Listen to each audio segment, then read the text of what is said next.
Hello and welcome to Power On Podcast Portable. Yet another episode. How are you doing, everyone? My name is Murugaru554, Taylor with an I. And with me, of course, is Murugaru553, also known as Taylor. How are you doing, Taylor? You're gonna mess with people's heads doing that. There, jeez. I'm doing good. I'm doing good. I have a little bit of a headache, but I'm all right. Oh, that's good to hear. Hopefully I'm not confusing anyone. I am not Murugaru554. I am Sushi B. So. Yeah, you don't want to be. What a good 554. And he's after 553, so he's probably not. Yeah, I mean, not only is there another 550 odd other ones, but it's not a good name to follow after. Fair enough. So today we are expanding our horizons once again, and we are looking at the GBA and a little game called Klonoa, Empire of Dreams. Little games, all right, yeah. Yeah, this is cool. Finally hitting the GBA, which is nice. One of my favorite handhelds. For a long time was my favorite handheld. It's got a very nice library of games to choose from, and this is one I had in my library for quite some time and had played a little bit. And I liked it, but it was just one of those things where just put it down for one reason or another. I think I had started traveling again at that point, so put it down, and it's nice to pick it up after a number of years. Yeah, I would say I honestly had never even heard of Klonoa until kind of joining the YouTube community of people and some people mentioning it here and there. Mm. I played Door of the Phantom Isle first, Right. and then I've seen you play that. And one particularly frustrating moment. it was late. Leave me alone. It was. No. I just mean I remember you were having some trouble and you were getting pretty damn frustrated. I was, yeah. Yeah, outside of that room, actually, pretty easy. And it was funny, is I think I went through it again, and just, without any issues, I kind of blitzed through it. It was just like, why? It happens. The product of the situation, I guess. I guess so. But this is not Door to the Phantom Isle. This is a different one. Yeah, so Empire of Dreams is my first and actually only experience with the Klonoa franchise. I had definitely seen the other games, and it's really weird. The people I talked to once in a while that were sort of into gaming and selling games and stuff had always kind of mentioned that Door of the Phantom Isle was a very hard game to come across for the PlayStation. People held on to it because the people who had played it really liked it. And then the second game had come out for the PS2, and people that I knew were getting really excited about it, and they said it was really good. But I'd never heard of the GBA games. Nobody had really talked about them. And I just happened to find a nice complete copy of it while in Korea. And I was like, I'm just going to give this a chance and see if I like it. And if I do, maybe I'll try and track down some of the other games, which I unfortunately have never been able to do. But this was a good experience. I'm happy this was sort of your choice, I guess, if you want to say that. And it was a good one. Kind of. I don't know. Well, it's not sort of. We have a weird process, but you or I sort of suggest a game, and then we kind of choose from there. But right. I think this was one where we both had the game, and you were kind of like, well, why not just do that kind of thing? It's like, yeah, sure.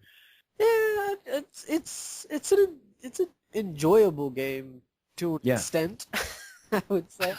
Okay. Well, I mean, it's fun, but it's just at times it feels a little too easy with some of the bosses, particularly. Mm-hmm. So, but we'll get into that. that I don't want to jump all over the place, but yeah, I would say if you enjoyed this, you'd probably like the other games. So definitely try to find a way to play them. If I recall, Phantom Isle is at least downloadable, at least the Japanese version.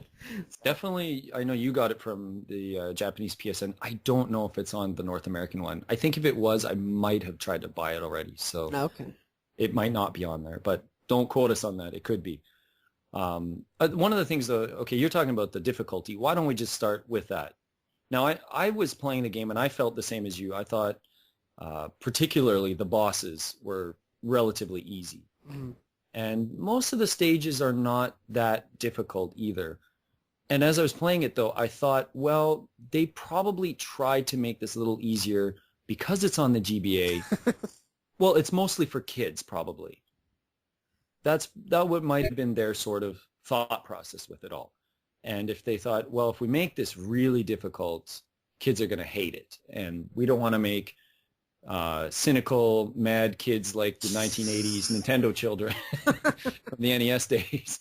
We want to make happy children who have wonderful and beautiful thoughts and dreams. Who whine building our about future. being killed in a game. That's right, I said it. So maybe that might have been part of the reason why they made this a little bit easier. Oh, possibly. I mean, this game and Phantom Isle, they both, I don't find either one really to be that difficult overall. So, I mean, it just could be a product of what the series is going for or what have you. But I don't know. Like it's like the bosses and stuff are not too difficult. But if you are definitely trying to collect everything, it can get a little bit frustrating. Yeah, I think so. Definitely. But I think just coming from our thought process of being adults and having played other platform games and such, maybe that's why it is easy for us. Maybe a kid wouldn't find this that easy. I think it's easy enough that they could beat it, but maybe not as quickly as you or I could beat it. Unless they're savants. Yeah, oh, they savants. could be. They could be. So I think they did a pretty decent job, though, of striking a balance of like, well, we're trying to make this a little bit on the easier end for kids, but it wasn't so ridiculously easy that I didn't ever die or anything, though, either. Right. Yeah. But, yeah. yeah. So.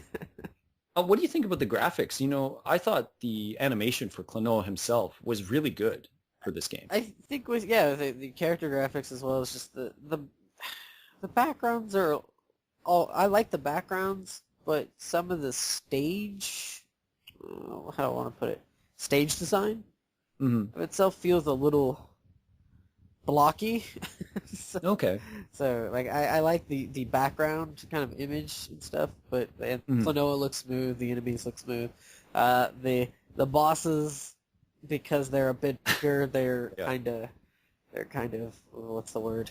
Another little pixelated and choppy looking. Yeah, pixelated and choppy, but they seem to be animated a little bit differently too. Almost like they were going for a bit of a 3D look on some of them, it seemed like. Yeah, I can see how you'd kind of go with it for that, yeah. Yeah, that's how I felt on, especially like the third boss and the final boss. They just kind of, they don't really just look 2D. As if they were trying to break the plane a little bit, so they look a little bit out of place. When dreams become real. Freddy Krueger. But as a whole, though, I think this is a pretty good-looking game, and this is a game that came out, 2001? Yeah. So that's pretty much when the GBA came out. So we're looking at a really old game now, and it still looks great. Yeah, it does. It does look really good. Especially, I personally, I don't like to play it on just like a regular Game Boy Advance system, or like if I had an SP, I'd try it on the SP because I like the SP. But right now, my DS is being borrowed, so. Okay. I was using it on my DS, so.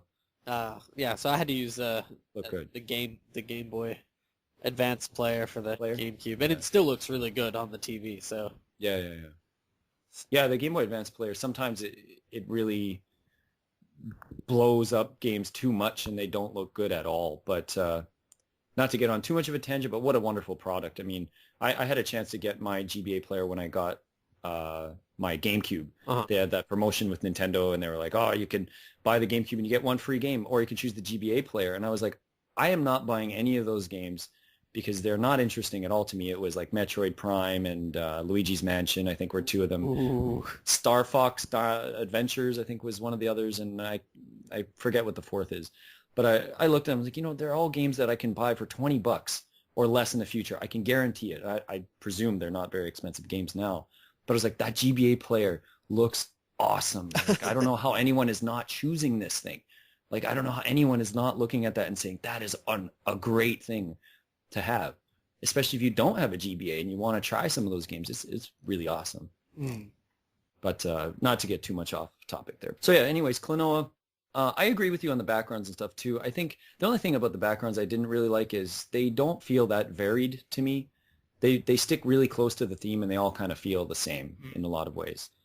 The foreground stuff looks different and it's colored different, but a lot of the background stuff I just kind of ignored because they just sort of went with this dreamy empire look for a lot of it. And if they didn't, then it was just sort of a blank screen of, well, that's nature behind everything. So, Well, okay. I think it looks better than the actual graphical design of the stages themselves, like the platforms Okay. and stuff. The platforms and stuff feel a little,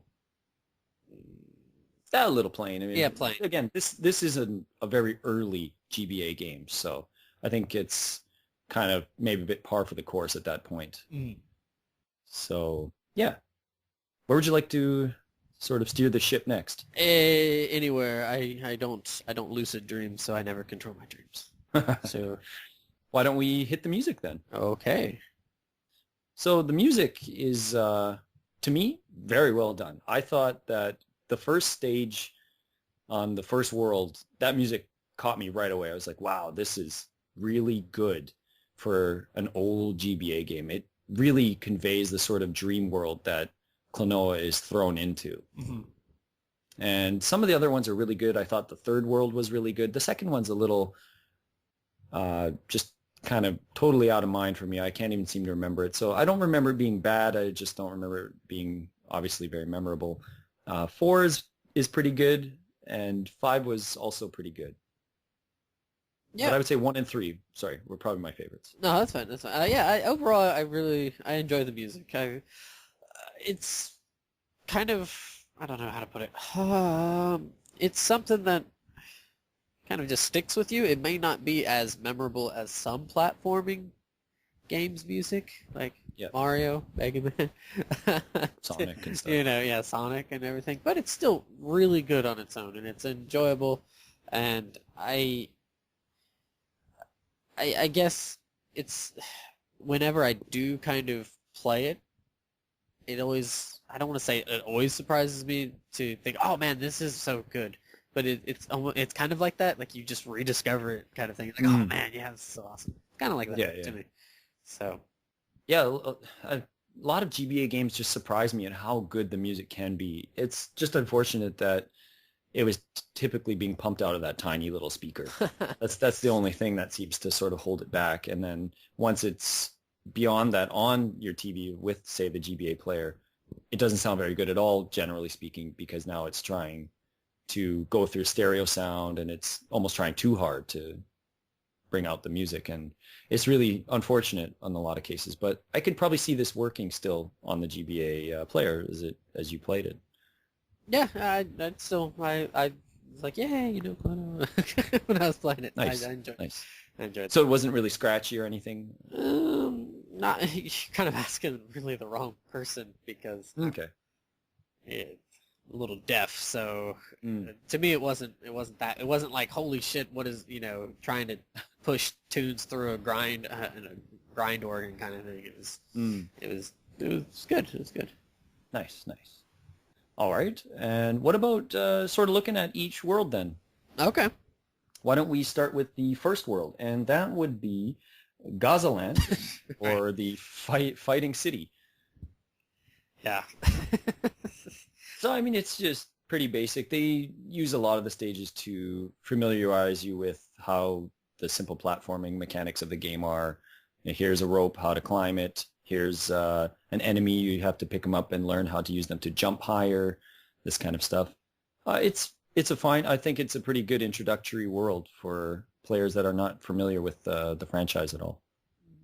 Yeah, for sure. It's because you got to kind of get used to the whole concept of grabbing a hold of enemies and using them to jump higher to knock other enemies out and that sort of thing. Hit switches and things. Right, and they don't throw too much at you to be like, oh my god, what's going on? How do you do this and that and everything? It's something that they present to the player as kind of really easy to kind of get a hold of and stuff, and not just like, here's everything, fuck you, have fun. So Figure it out for yourself. yeah. Right. Which can be frustrating with some platformers. And they do have quite a bit going on here. This isn't just your average platformer of, well, you're going from left to right. Right.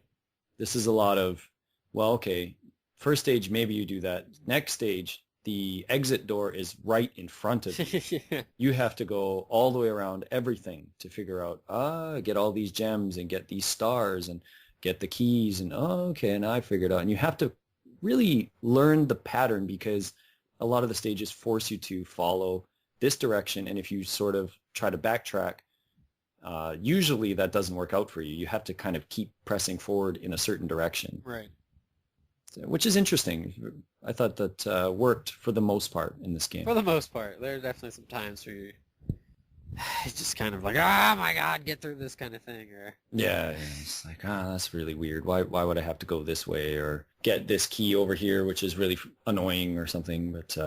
But yeah, so, okay, it sounds like we agree pretty closely on the Gazaland area. Yeah, I like it. I think it's definitely, especially for somebody who's never really played any of the games in Klonoa, it's a nice kind of like, hey, check it out. Nice. This guy can kind of hover. You can learn that he can sort of float for a little bit. Right. Kind of has a Yoshi-esque float in a way, sort of, kind of. Sort of, yeah. Not nearly as vertical in that regard, but it has that. But he's got that little pump, though, that right when he's about to fall, he sort of pumps up a little bit. That desperation. Ah! Yeah, and then he just falls straight down. Fair enough. What about the second one, Priya Mill, which is the opera town? I do not like this place. It's just completely out of mind even for me. So I don't recall it being like really bad, but I was just like, it's not a particularly good follow-up. As a lot of platforming games seem to do, where the first world is excellent at showing you what to do. Second one is just kind of thrown in there. It's almost as if they didn't know what to do with it. They're just like, let's put that second because it's kind of shitty, which is usually not a good idea, right? You kind of want to keep building the momentum of, this is really good. Oh, this stage kind of sucks. Oh, this is really good again. Yeah. Yeah, I don't know. There's just something about it. I don't know if it's the motif or just just something about the second world for this game that's really. That's exactly. just like, really, really, really. It just Get kind me of out of this place. Yeah, it feels really. It feels pretty, just like a drag. It just like, come on. So right, moving along. Very ho hum. Yeah. All right. Well, then let's just go straight into the third world then, which is, and I'm probably mispronouncing some of these. They're kind of bizarre names, a lot of them. Geobob? I think it's called Geobob. Geoboo. Boo-boo. This is the food world, which I don't really... Some of the themes just seem to be there for the story, which doesn't really... You don't really have much concern about the story. It's this game could function completely without the story. It's not a bad story or anything. You're just kind of like, okay, it just seems to be there to be for themes, more or less. And the third world doesn't even really have a food theme to it, but it's the food world. Just kind of strange. But I like this one, though. I like the puzzles in it. I like the music in it. I thought it was a very good progression from the first world to the third world. I thought it was well done. Yeah, they should have just cut the second one out. Really. Now they had to. This game's pretty short, so they had to I know, but something just fluff it a little bit. Make 1 and 3 longer because three is enjoyable. I do Geoboob, Geobob, Geoboo, whatever. It's weird name, but I don't know. I like the puzzles for it. It definitely makes you forget how crummy the second world is, and you're just like, okay, this is more of the enjoyable stuff. Yay, I'm happy again. Nice. All right, so moving on to the third world, which is Santal. The fourth world. The fourth world, excuse me. So excited about Geoboo. Oh, it's a Geoboo. So the fourth world, Santal, is the forest village, and this is another one that seems a bit sort of... False advertising. Inaptly named, yeah, just it doesn't... Again, it seems to be part of the story aspect of the game, but not anything to do with the actual world kind of thing. Which, again, doesn't really hurt this world, because I think this one, maybe I had the most trouble with puzzles. Some of them just kind of made me mad. And by that, I mean, it feels like the developers made something so obnoxiously hard that you just give up and you take damage or die. Where you see a switch and you're thinking, okay, I'm going to get it this time by throwing this enemy at it. And then you miss, so you're just like, I have to walk on this portion of water, which gives Klonoa damage. and then you take 2 hits or something trying to go across the water, hit a switch, and get back out, and then you're left with 1 heart, and you might get hit and die. And fortunately, the game isn't too brutal with that. It starts up pretty easily, and you get to sort of continue from where you died, and that's nice. But I just felt like it was a bit poor planning on their part. Yeah, because isn't 4 where they introduced the kind of the directional arrows, or is that 3? That's in 3. Okay, yeah. Yeah, they have, I don't know, just 4 is just really obnoxious with that. And the puzzles, yeah, as you said, definitely going back over water when you only have like 3 hearts. Or potentially 1. Maybe you've already taken damage, and the only way to get to that switch is walking on the water. And I just think that's kind of dumb. Like, I presume there is a way of doing it without taking damage, but after trying it 2 or 3 times, you just kind of like, well, I don't want to do this for the next hour trying to do this when I can just take a little bit of damage, get it done, and get out, kind of thing. But it just seems annoying. Trying to solve it with a dull instrument. Smash it open. Yeah. 4 is it's something about the even worlds that kind of. But 4 is still better than 2. Yeah. That. No. At least the music in 4 is good. So. Right. No, it's just it grinds your gears a little bit, and you just kind of like, who were there like 2 different teams working on this? It's like, the actual design. Yeah, the actual stage designers are doing one. We're odds or evens. Yeah. And then they saw that 2 and 4 sucked so bad that they just cut it at 5. They're like, we're not giving you 6. Forget it. Sorry, guys.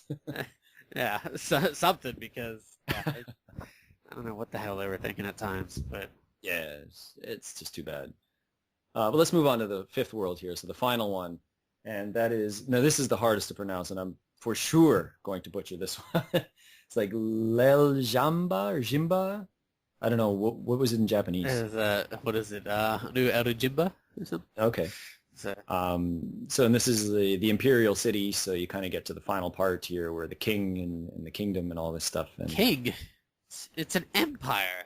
Well, whatever. An emperor. The emperor, whatever. Jeez. He acts like a brutish, annoying bastard of a king anyway, so. But again, like I said, you don't have to pay attention to the story.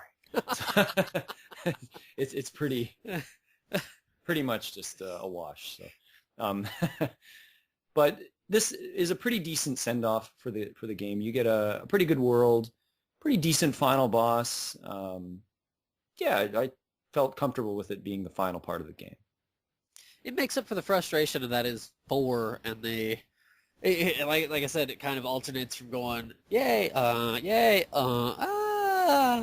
of. That's kind of how I feel about it. It's not too bad or anything with its stages. It's not aggravating. That's right for certain. Right. Like 4 is 4. I think I probably lost a blood vessel or something somewhere. Just clumps of hair. Just had a brain aneurysm. Nearly suffered a stroke, but that's all right. 5 definitely does not have those issues. So right, 5 seems to strike a nice balance of yes, this is difficult, but you can definitely solve it. Right, it's not like here is some absurdly confusing backwater way of doing this, but it's here in front of you. Just make it happen. Work your magic. Fair enough. Well, I would like to play 10 Degrees of Taylor now, if you don't mind. That's all right. All right. Now, I've decided to go with a very unique 10 degrees here. Uh-oh. And this is that each world introduces a new puzzle aspect to it. So I've decided to let you rate the puzzle aspects for each world. Oh, boy. So I thought this was a little bit more creative than just, again, worlds or bosses. Uh-huh. And like to see kind of your opinion on how the progression of the game went along. Okay. So the first one here is the world one. Now, and if you think you can add anything more to that, maybe I forget a few puzzle pieces or something, go ahead. But the first world really introduces the balloons and the springs. So the balloons are basically Klonoa's sort of weapon is this air bullet thing that allows him to pick up enemies and then throw them, but he can also attach himself to things like cling on to, sort of like Strider, the way Strider does in the game Strider, sort of like that. So he can attach to balloons and hover over the air with them, and a few other, I was gonna say aliens, but a few other enemies that he can like fly like a helicopter and things like that. But the balloons are just basically to jump over pits and stuff. And then springs are pretty much what you'd expect, like springs in most platform games, to get up to higher points. So what did you think of those parts? How am I grading this? Well, I think you're going to grade it on sort of the Novelty use of- of it on each stage. Did you find it was just frustrating and annoying, or was it actually put to good use on each stage and made you think, and the overall flow of the stage benefited from these sort of elements to them? With the spring, I would say because you added the balloons in there, I think it takes a little off. The balloons, I don't mind; they're fine, but they're kind of wonky. I feel there's a little bit of issue with navigating them sometimes. It's not nothing like, oh my god, this is so hard, but just something about them that rub me the wrong way. Okay. I don't know why. I maybe it's just because I don't like that sort of device in platformers. I really don't like the whole flashbacks to other games but I don't know. I'd say they're spiffy springs and balltastic balloons. So I don't know. I just a 7. Just give them Okay. a 7. All right, that's a little higher for that than from where you're sort of leading on with the balloons. All right. Well, what about So okay? Well, what about the second world where we start to introduce wind currents, and now Klonoa sort of gets blown up into the sky with like a bluster of leaves, and he can't really maneuver when he's in there. He can only maneuver once he's at the top, at the end of the sort of wind stream, and he hits a ceiling or something, and then he can move to the left or the right. What about that element? Personally, I actually don't mind it. It can be aggravating when you're trying to get through and you're like, I gotta get rid of this wind current or something with the block. Right. But Right. Personally, I like that kind of setup for it. It's not some other sort of device that's impeding your path. It's just some wind. So get rid of the wind. It's like, okay. So I personally, I kind of like it. So. Okay. Yeah, I don't know. I'd throw it an 8. Sure, why not? Sure. Fair enough. Fair enough. All right, moving along then. World 3. Now, as far as I remember, this is the only world that we get introduced to the bombs. So these sort of like pretty much like any of the other enemies in the game that sort of walk around. They're like earlier in the game we get these little red balloon shaped type creatures. And then in this point, we get these bomb-type creatures that move pretty much in the same pattern, but they explode and can hit switches and such. And also that introduced the sort of arrow blocks that when the bombs hit, they can sort of go to a further distance. Yeah, I don't. I like the bombs. I like the bombs. I don't like the arrows so much. I don't mind them. Me too. I don't really care. But they're just kind of like, yeah. I don't know. There's just something about the arrow. They're a little finicky. I mean, you got to be pretty precise, and you've got to time everything pretty properly if you want them to work. And right. It's just, it's not. By no means is it like game breaker or anything, but it's just really, you're kind of like, Yeah, I wish this wasn't here. That's yeah. You're not really frustrated, but you're just thinking, oh, it would be nice if I could just do this a lot quicker. Yes, it just takes a little Hindrance. time. A hindrance, yeah, that's a good word for it. It's a hindrance. So, but I do like the bombs. I don't know.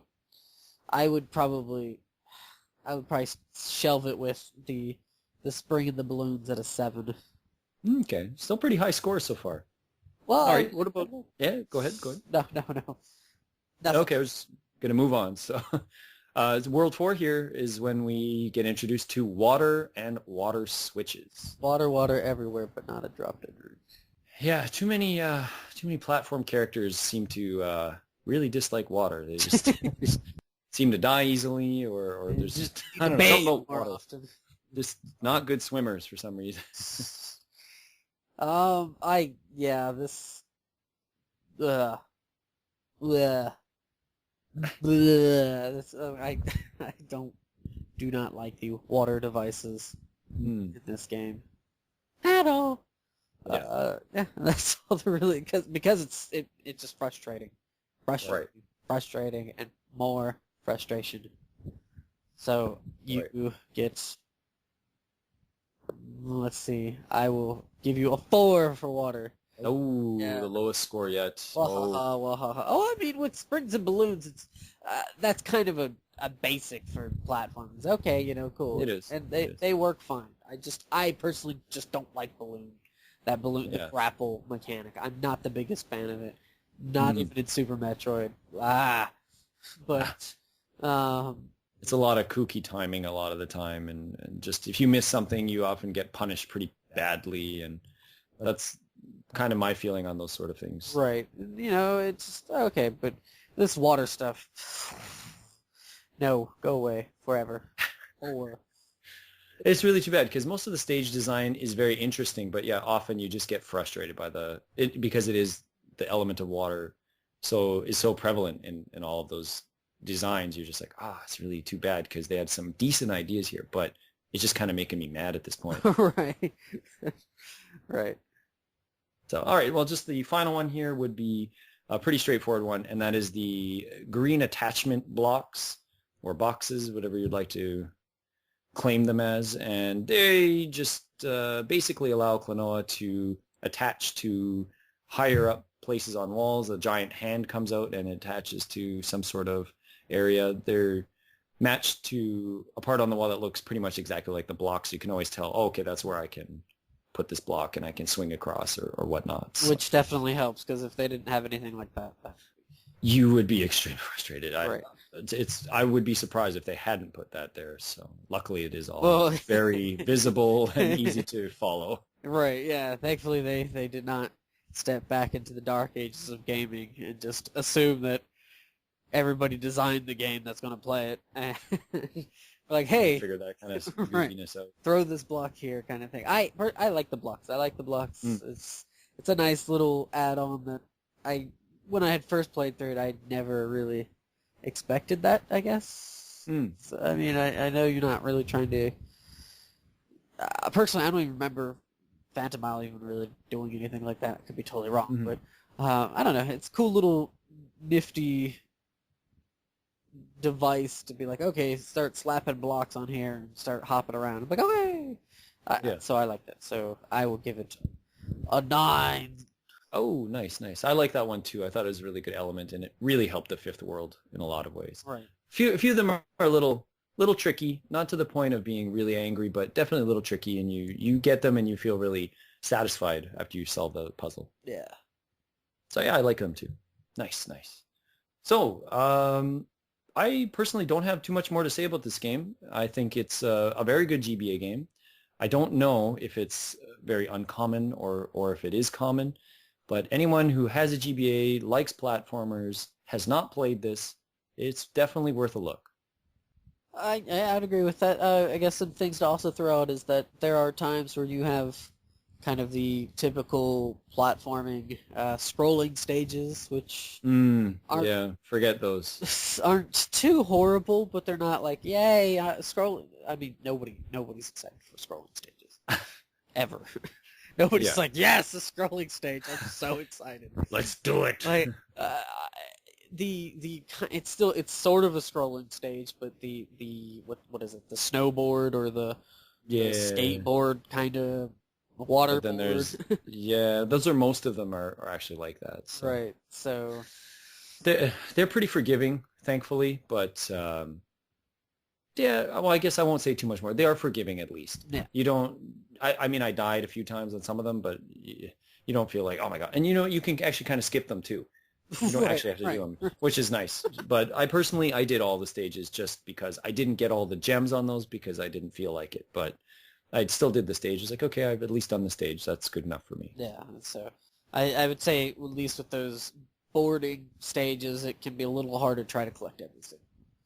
Just a little hard because It's not. Isn't there one with the balloons as well that you got to move pretty quickly, and it's like, oh god, this one's not. Yeah, well, it's not that bad, but it's No, still. but I think I might have died the most on that one, just some bad timing, or there's one part where I think we have to keep catching enemies and throwing them so you won't fall down, and then you finally catch like a balloon at the end or something. Whoa! That was tough. That was pretty tough, especially for a kid. I could see that being really tough.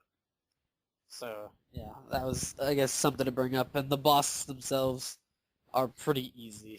Pretty easy. Even the last boss, I mean, you might die a time or two, but you'll figure it out pretty quick. Yeah, pretty easy. So, but And he throws like giant snot tissue booger things at you, yeah, or whatever those things are. water fountains of gray Goo. ash come flying up flying from below. From below. And yeah, so. Pretty weird, but no, it's an enjoyable game, definitely. If you haven't given it a go, I would say. So. yeah, it's a decent game. Yeah. Anything else you'd like to throw out there? No, I think that's about it. So yeah, pick it up, guys, and enjoy it. Nice. That's I'll definitely pass those sort of sentiments on as well. I think it's a good little GBA game. So I guess with that then, thank you everyone for listening, and we hope you will enjoy our next episode as well. So we will catch you next time.